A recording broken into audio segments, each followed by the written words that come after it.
बोललात की लवकरात लवकर शेतकऱ्यांना मदत देऊ, नेमकं ती मदत कधी मिळणार आहे? आणि आपण मला वाटतं आता काही जुलैमधली काही ठिकाणची मदत आलेली आहे, जिथं पंचनामे लवकर पूर्ण झाले आणि त्याप्रमाणे तिथं आपण मदत दिलेली आहे. आणि अजूनही जे पंचनामे अपुरे ते पंचनामे करण्याचं काम राज्यामध्ये खूप मोठ्या प्रमाणामध्ये चालू आहे. आणि तुम्हा सर्वांना माहिती आहे की खरं तर आपल्याला आकडा खूप मोठा आहे. जवळजवळ माझ्या माहितीप्रमाणे आज आकडा कुठे 63 लाख, म्हणजे आज सगळा जर विचार केला तर 63 लाख एकर आणि 51,000 म्हणजे 63 लाख 51,000 एकर पिकाचं नुकसान झालेलं आहे. त्यामुळं थोडा जरी उशीर झाला आणि पाऊस पंचनाम्याचा पाऊस अजूनही पाऊस पडतोय. पाऊस काय बंद 3-3.5 महिने पाऊस बंद झालेला नाही आहे.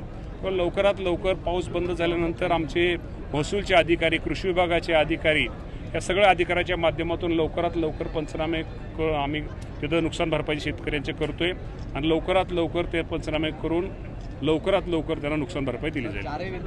100% मी स्वतः आम्ही आढावा घेतलेला आहे. या बाबतीमध्ये येणाऱ्या महिन्या 15 दिवसात योग्य ती कारवाई केली जाईल.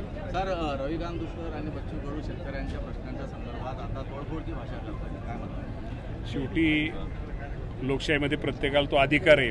पण शेवटी तुम्हाला मी सांगतो, शासनाच्या वतीनं आता आम्ही दोघं पण आहे, त्या राज्याचे मुख्यमंत्री देवेंद्र फडणवीस साहेब असतील, एकनाथ शिंदे साहेब असतील, अजितदादा पवार साहेब असतील, आम्ही सगळेच मंत्रिमंडळातले सहकारी या अडचणीत असणाऱ्या शेतकऱ्यांच्या पाठीमागे आम्ही सर्वजण आहोत.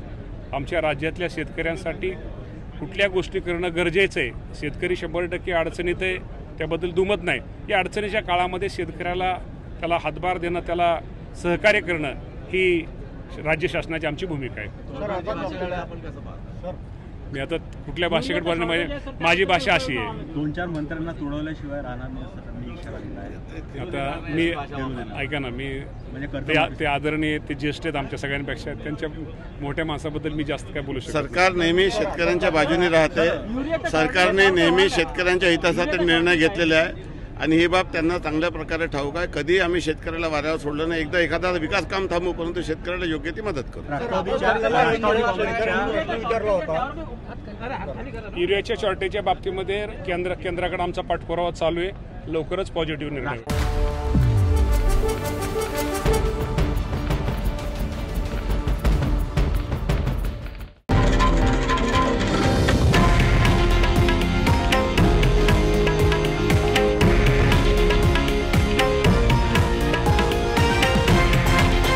हे आहे देशातील नंबर 1 न्यूज नेटवर्क आणि आपण पाहत आहात TV9 मराठी, एकमेव.